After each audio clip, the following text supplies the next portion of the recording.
Larry and Betsy. Back then, Betsy was married to Larry.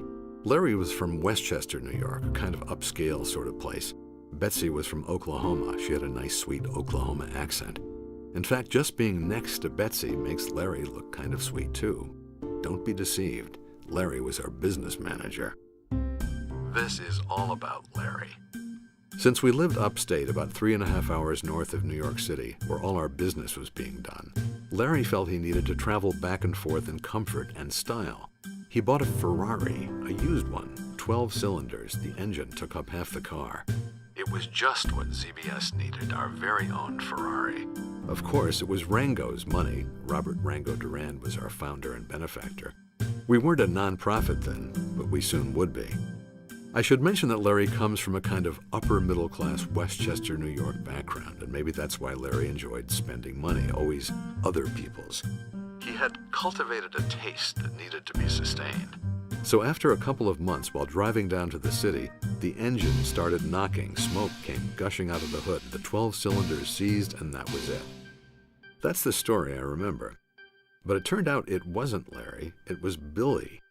He said, I was driving to Connecticut for servicing and didn't get very far before, boom, no more Ferrari engine. So what did Larry do to replace the Ferrari? He went right out and bought a brand new Citroën GS Salon. That year it had won the European Car of the Year. Rango said, couldn't you have bought a used Citroën? But Larry said, look what happened to the last used car I bought, junked. I know this sounds outrageous, but if you knew Larry, you'd shrug and say, yeah, that's him. I have a lot of Larry stories to tell, but I don't think I will. You see, some years ago, we printed a ZBS newsletter called Zounds. I had fun writing about the Ferrari. I hadn't seen Larry in years, but somehow he got his hands on that newsletter. I think I hurt his feelings. There's a public radio station in Santa Monica, KCRW. It's one of the best. They used to play our radio dramas, Jack Flanders, Ruby, just about everything we did. Ruth Hirschman was the general manager. Meatball Fulton was trying to raise funds for a radio series set in Brazil, and when KCRW was about to do their fundraiser, Ruth said they might help. But during their fundraiser, a man phoned the station. I don't know if he spoke directly to Ruth or to someone else, but he asked, why are you raising money for ZBS? Don't you know they've been laundering money for the mafia?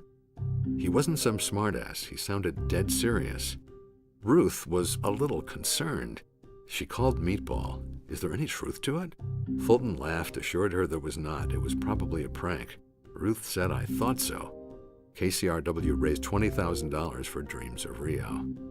Now, all this happened a few months after Larry saw my newsletter about the Ferrari.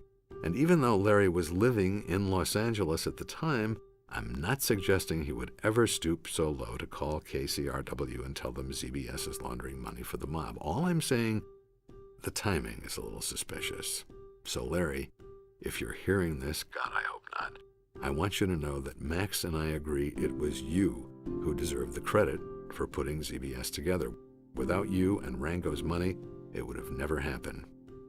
So anyway, the other day Max said, and I quote, I was wrong about Larry. When I last talked to him a few months ago and I made mention of his excesses during the ZBS days, his response was, what do you expect?